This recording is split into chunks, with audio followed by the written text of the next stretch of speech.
મિત્રો, શું ભારત અને પાકિસ્તાન વચ્ચે કંઈક મોટું થવાનું છે? આવનારા દિવસો દરમિયાન શું ભારત અને પાકિસ્તાન વચ્ચે એક ભયંકર યુદ્ધ થવા જઈ રહ્યો છે? ખરેખર મિત્રો, જે હાલત બની રહી છે એ તો એવું જ સંકેત આપી રહી છે કે ભારત અને પાકિસ્તાન બંને દેશ હવે જંગ બાજુ આગળ વધી રહ્યા છે. શું સરહદો ઉપર સદીઓથી સળગી રહેલી આગ હવે ભડકવા માટે તૈયાર છે? મિત્રો, પહેલગામ હુમલાએ આખા ભારત દેશને પૂરી રીતે ઝકઝોરી નાખ્યું અને એના પછી જેવી પ્રકારના પગલાં ભારત સરકારે ઉપાડ્યા, મિત્રો, આ ખાલી કોઈ એક પ્રતિક્રિયા નથી લાગતી, આ કંઈક મોટું થવાના સંકેત લાગે છે. અને મિત્રો, અહીંયાથી જ પ્રશ્ન ઊભો થાય છે કે શું 1947, 1965, 1971, 1984 અને 1999 પછી ભારત અને પાકિસ્તાન ફરી એકવાર યુદ્ધના મેદાનમાં આવવાના છે? શું ખરેખર હિન્દુસ્તાન અને પાકિસ્તાન યુદ્ધથી માત્ર થોડોક જ દૂર છે? મિત્રો, આ જે ચર્ચા છે એ એટલા માટે જોર પકડી રહી છે કારણ કે આપણી જે સેના છે, ભારતીય સેના મોક ડ્રીલ કરવા માટે લોકોને તૈયાર કરી રહી છે. સરકાર બાજુથી આદેશ આવી રહ્યા છે કે સ્કૂલો અને કોલેજોથી લઈ અને અલગ અલગ જિલ્લાઓમાં મોક ડ્રીલ કરવામાં આવે અને તારીખ પણ મિત્રો જણાવી દેવામાં આવી છે, કાલે 7 મે 2025. લડાકુ વિમાન જે છે એ આકાશમાં ગર્જના કરી રહ્યા છે. નૌસેના સમુદ્રમાં પોતાની તાકાત દેખાડી રહી છે. BSFની ચોકી ઉપર ચોકસી એટલી છે કે એક કીડી પણ અંદર ન ઘૂસી શકે. ભારત પાકિસ્તાનને સોશિયલ મીડિયા ઉપર ડિજિટલી પૂરી રીતે બેન કરી ચૂક્યો છે. હિન્દુસ્તાનમાં પાકિસ્તાનનો કાંઈ પણ જોવા નથી મળી રહ્યું અને ત્યાં સુધી કે આપણા ભારત દેશમાં પણ સોશિયલ મીડિયા ઉપર લોકોને ચેતવણી આપવામાં આવી રહી છે કોઈ પણ અનાપ શનાપ વસ્તુ નાખવાથી પહેલાં, કે જો હિન્દુસ્તાનની એકતા અને અખંડતાના વિષયમાં જો એના વિરોધમાં એક પણ શબ્દ લખવામાં આવ્યો તો આના પરિણામ ભોગવવા માટે પછી તૈયાર રહેજો. દિલ્હીમાં લગાતાર બેઠકોનો દોર ચાલી રહ્યો છે. કાશ્મીરમાં ઉમર અબ્દુલ્લા પ્રધાનમંત્રી નરેન્દ્ર મોદી સાથે બેઠક કરી રહ્યા છે અને અહીંયા રાહુલ ગાંધીની પણ ગૃહમંત્રી અમિત શાહની સાથે મુલાકાત થઈ રહી છે. અને આ તમામ મુલાકાતો પછી એક ખૂબ જ મોટો પ્રશ્ન ઊભો થઈ રહ્યો છે કે શું કોઈ મોટા ફેસલા ઉપર આ બધી મુલાકાતો ઇશારો કરી રહી છે? શું ભારત અને પાકિસ્તાનની સેનાઓ હવે ગમે એ દિવસે આમને સામને આવી શકે છે? શું પરમાણુ હથિયારોના છાયણામાં બંને દેશ યુદ્ધની જ્વાળામાં સળગવાના છે કે પછી આ એક કૂટનીતિક ચાલ છે? આ સમયે મિત્રો, આ ખાલી સંકેત નથી. એ જે પ્રધાનમંત્રી નરેન્દ્ર મોદીએ કહ્યું હતું કે પહેલગામના જે ગુનેગારો છે એમને આ દુનિયાના આખરી છોર સુધી પણ મૂકવામાં નહીં આવે. હવે આ જે ઘટના ઘટી પહેલગામમાં, એ ઘટનાને લઈને મિત્રો હવે આ ભારતનો અંતિમ પ્રહાર છે. 22 એપ્રિલ 2025ના રોજ પહેલગામમાં મિત્રો જેવી રીતે 26 પર્યટકોની જે નિર્મમ હત્યા કરવામાં આવી, તો મિત્રો ભારત એકદમ હલી ગયો. ભારતે પાકિસ્તાનને આના માટે જવાબદાર ઠેરાવ્યો. પાકિસ્તાને દર વખતની જેમ આ વખતે પણ આ ઇન્સિડન્ટ્સથી ના પાડી દીધી. જનતાનો ગુસ્સો એકદમ ઉબાલ ઉપર રહ્યો. સોશિયલ મીડિયા ઉપર ઘણા પ્રોટેસ્ટ થયા, સવાલ કરવામાં આવ્યા કે શું આ વખતે પાકિસ્તાનને સબક શીખવાડવામાં આવશે કે નહીં આવે. સવાલ એ પણ થઈ રહ્યા છે કે પાકિસ્તાનને સબક શીખવાડવામાં આટલો વધારે મોડો શું કામ થઈ રહ્યો છે? શું આ જે સરકાર છે એ ખાલી બયાનબાજી અને કાર્યવાહી સુધી, બેઠકો સુધી સીમિત છે? કારણ કે પાછલી વાર જ્યારે આવી રીતના આતંકવાદી હુમલા થયા છે તો ભારત સરકારે ક્યારે આટલું મોડું નથી કર્યું. તરત કાર્યવાહી કરી છે અને પરિણામ પણ મળ્યા છે. તમે મિત્રો યાદ કરો, પાછળના જે હુમલા થયા છે એમાં સરકારે ઝડપ દેખાડી હતી. 18 સપ્ટેમ્બર 2016ના ઉરી હુમલા પછી, એના ખાલી 10 જ દિવસો પછી 28 સપ્ટેમ્બરના રોજ ભારતીય સેનાએ પાકિસ્તાનમાં સર્જિકલ સ્ટ્રાઇક કરી હતી અને આમાં 38 આતંકવાદી અને 2 પાકિસ્તાની સિપાહીઓને ઢેર કરી નાખ્યું હતું ભારતની આર્મીએ. 14 ફેબ્રુઆરી 2019ના રોજ પણ પુલવામા હુમલાના 12 દિવસો પછી બાલાકોટ એર સ્ટ્રાઇક કરવામાં આવી હતી અને આતંકવાદીઓના અડ્ડાઓને ઉડાડી નાખવામાં આવ્યું. પણ આ વખતે મિત્રો, આ વખતે 14 દિવસ વીતી ચૂક્યા છે પહેલગામ હુમલાને. આ 15મો દિવસ ચાલી રહ્યો છે પણ હજી પણ કોઈ સૈન્ય કાર્યવાહી નથી થઈ. અને મિત્રો હવે આ જે મોડું થઈ રહ્યું છે, આ મોડું મિત્રો પ્રશ્ન ઊભા કરી રહ્યો છે. પ્રશ્ન ઊભો થઈ રહ્યો છે કે શું આપણો ભારત દેશ હવે કોઈ મોટા યુદ્ધની તૈયારી કરી રહ્યો છે? જાણકારોનું એમ કહેવું છે કે આ વખતનું આ જે મોડું થઈ રહ્યું છે એ મિત્રો સર્જિકલ સ્ટ્રાઇક અથવા એર સ્ટ્રાઇકથી ઘણું વધારે મોટું થવાનું છે. કારણ કે પાકિસ્તાને આ વખતે કંઈક એવો ગુનો કર્યો છે જેની સજા કોઈ છોટી કાર્યવાહી નહીં પણ કંઈક ખૂબ જ મોટું અભૂતપૂર્વ થશે.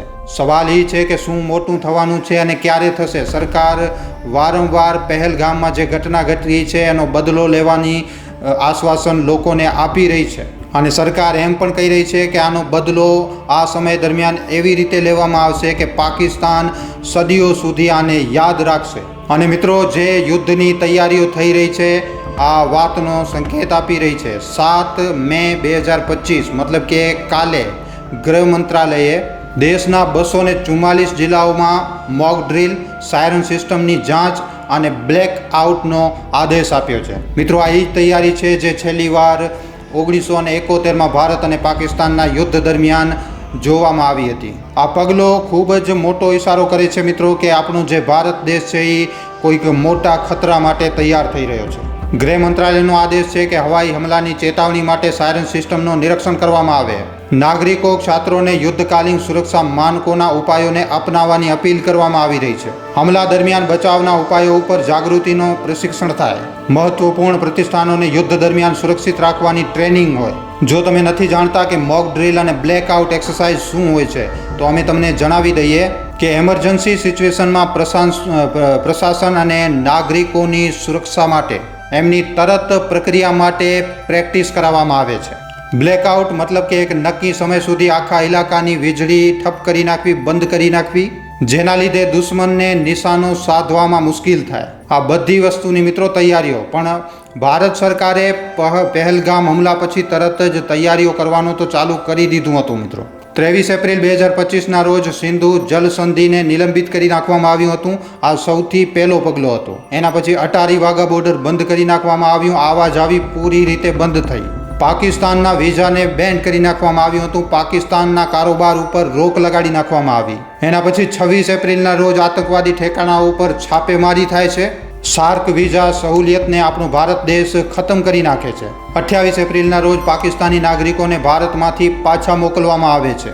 29 એપ્રિલના રોજ મેડિકલ વિઝા પણ રદ કરી નાખવામાં આવે છે અને પાકિસ્તાની નાગરિકોને ભારત છોડવાની અંતિમ તારીખ આપવામાં આવે છે. 30 એપ્રિલના રોજ ભારત ડિજિટલ બ્લોક કરે છે, જેમાં પાકિસ્તાનના તમામ યુટ્યુબ ચેનલ સાથે પાકિસ્તાનના તમામ એપ અને વેબસાઇટને બ્લોક કરી નાખવામાં આવે છે. આના સિવાય પાકિસ્તાનના વિમાનોને બેન કરી નાખવામાં આવે છે. 1 મે 2025ના રોજ પાકિસ્તાની કર્મચારીઓની સંખ્યાને સીમિત કરી નાખવામાં આવે છે. 2 તારીખના IMXમાં લોંગ સમીક્ષાની માંગ ભારત કરી નાખે છે. એના પછી ફરી એકવાર ભારત ડિજિટલ સ્ટ્રાઇક કરે છે. પાકિસ્તાન આધારિત ડિજિટલ પેમેન્ટ ગેટવે અને વેબસાઇટ ઉપર પૂરી રીતે પ્રતિબંધ લગાડવામાં આવે છે. 3 મેના રોજ ભારત ક્રિકેટ અને બીજા આવા પ્રકારના તમામ ઇવેન્ટ માટે ભારત પાકિસ્તાન વચ્ચે ફોન ઉપર વાત કરવાની અથવા સંપર્ક કરવાની ના પાડી દે છે. આના ઉપર પણ પ્રતિબંધ લગાડી નાખે છે. ભારતના પગલાં શું યુદ્ધના સંકેત છે? પાકિસ્તાન પણ આ વાતનો અહેસાસ તો કરી રહ્યો છે કે ભારત ચૂપ તો બેસવાનું નથી. ભારત 100% યુદ્ધ કરશે. અને એવામાં મિત્રો, પાકિસ્તાને તણાવને વધારવા માટે પરમાણુ યુદ્ધની ધમકીનો પણ સહારો લીધો. પાકિસ્તાનના એક નેતાએ મિત્રો રશિયામાં કહ્યું કે જો ભારત પાકિસ્તાન ઉપર હુમલો કરશે તો અમે પણ પરમાણુ યુદ્ધ એમની સાથે લડશું, અમે પરમાણુ અટેક કરશું. ત્યાંના રેલ મંત્રી પણ કંઈક આવી જ પ્રકારની વાતો કરી રહ્યા છે. પાકિસ્તાન પણ તૈયારીઓ કરી રહ્યો છે, મિસાઇલો ટેસ્ટ કરી રહ્યો છે પોતાની. 2 મહિના માટે ઘઉં, લોટ અને દવાઓનો સ્ટોક ભેગો કરી રહ્યો છે. આના સિવાય $1 અરબ જે ફંડ છે એ POKમાં મોકલવામાં આવ્યો. પાકિસ્તાનમાં આસિમ મુનીર LOC ઉપર સૈનિકોનો મનોબળ વધારવાનો દાવો કરી રહ્યા છે. પણ અહીંયા મિત્રો એક પ્રશ્ન એ પણ છે, પણ કારણ કે એની કોઈ પણ ખબર નથી, એ લાપતા છે. લગભગ એમ કહેવામાં આવી રહ્યું છે કે કોઈ બંકરમાં એ સંતાયેલો છે. પણ મિત્રો સવાલ એ છે કે પાકિસ્તાન જે પરમાણુ શક્તિથી જે દેશ લેસ છે એ શું ભારત જેવા દેશને ડરાવી શકે છે? પાકિસ્તાન જો આવું કરે છે તો પાકિસ્તાન મૂર્ખતાની પરાકાષ્ઠા કરશે. અને એના પછી ભારતનો જવાબ એવો હશે કે પાકિસ્તાનનો અસ્તિત્વ આ દુનિયાના નકશા ઉપર શોધવામાં પણ દુનિયાને મુશ્કેલ થશે. ભારતની નીતિ હંમેશા નો ફર્સ્ટ યુઝની છે મિત્રો, પણ ભારતની ક્ષમતા પૂરી છે. આપણો ભારત દેશ કમ્પ્લીટ ડિસ્ટ્રક્શન ઉપર વિશ્વાસ કરે છે. સવાલ એ પણ છે કે શું પાકિસ્તાન ભારત સાથે એક લાંબો યુદ્ધ લડવાની ક્ષમતા રાખે છે? આનો જવાબ અમે આંકડાઓથી આપીએ છીએ. ભારતની $3.5 ટ્રિલિયન ઇકોનોમી છે. પાકિસ્તાનની $376 અરબ અર્થવ્યવસ્થા ભારતથી 10 ગણી ઓછી છે. આ વાતને પાકિસ્તાન પણ જાણે છે, સમજે છે, અને એટલા માટે કે એ બચવા માટે ક્યારેક તો ચીન, ક્યારેક તો રૂસની મદદની માંગ કરી રહ્યો છે. અને એટલા માટે જ પાકિસ્તાન જે છે એ ભારતને ન્યુક્લિયર વોરમાં ઉલઝાવવાની ધમકી આપી રહ્યો છે. પાકિસ્તાની સેનાનો બજેટ મિત્રો ભારતના રેલવે બજેટથી પણ ઓછો છે. પાકિસ્તાનના સૈનિકોની સંખ્યા ભારતના સૈનિકોથી ઘણી ઓછી છે. પાકિસ્તાન પાસે સંસાધનોની ઘણી અછત છે. ભારતનો રક્ષા બજેટ પાકિસ્તાનના રક્ષા બજેટથી 10 ગણો વધારે છે.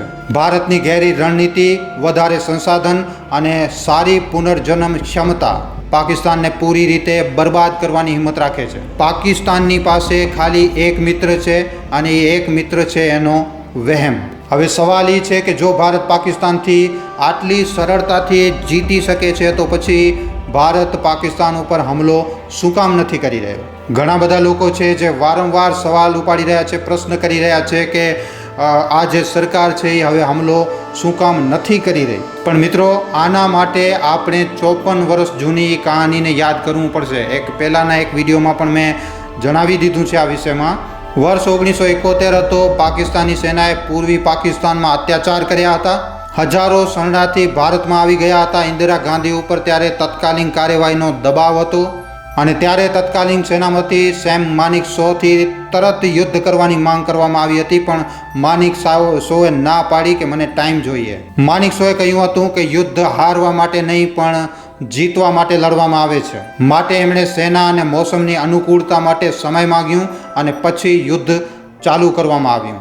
8 મહિના પછી 1971ની માંગ છતાં પણ યુદ્ધ જે છે એ પછી ડિસેમ્બર મહિનામાં થયો અને એના પછી 93,000 પાકિસ્તાનના સૈનિકોની અહીંયા ભારતમાં સરેન્ડર કરવાવાળી તસવીર આજે પણ પાકિસ્તાનને શરમસાર કરે છે. 1971માં યુદ્ધની તૈયારીમાં 7 થી 8 મહિના લાગ્યા હતા, પણ આ વખતે આટલું સમય નહીં લાગે.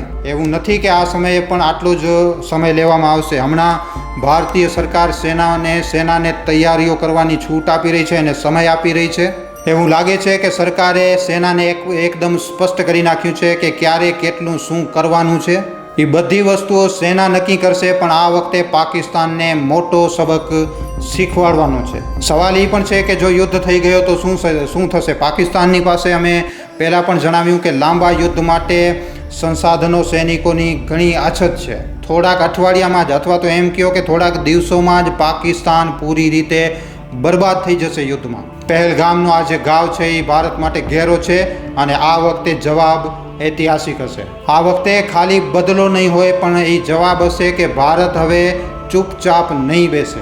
પાકિસ્તાનની ધમકીઓ, સૈન્યની તૈયારીઓ એની બોખલાહટને દર્શાવે છે, પણ ભારતથી પાકિસ્તાન હમણાં ડરી રહ્યો છે. આ 100%ની વાત છે. અને ભારતનો આ જે ધૈર્ય છે એ ભારતની તાકાતને દર્શાવે છે. સેના, સરકાર, વિપક્ષ, જનતા બધા આ વખતે એકદમ એક સાથે છે. ભારતને શાંતિ જોઈએ છે, પણ શાંતિ સન્માનની સાથે જોઈએ છે. ભારત પાકિસ્તાનને સંદેશ આપવા માંગે છે કે પહેલગામમાં તમે જે કાંઈ કર્યું એનો હવે તને ઐતિહાસિક હિસાબ આપવો પડશે. અને જો આમ છતાં પણ પાકિસ્તાન આવી ભૂલ ફરીવાર કરે છે તો આ વખતે પછી પાકિસ્તાનના નામો નિશાન આ દુનિયાના નકશામાંથી ભૂસાઈ જશે. તમને શું લાગે છે મિત્રો? ભારતની સરકાર પાકિસ્તાન ઉપર શું મોટો એક્શન લેવાની છે? શું કાર્યવાહી કરવાની છે? તમારા હિસાબે શું કરવું જોઈએ? નીચે કોમેન્ટ સેક્શનમાં લખીને જરૂર જણાવજો.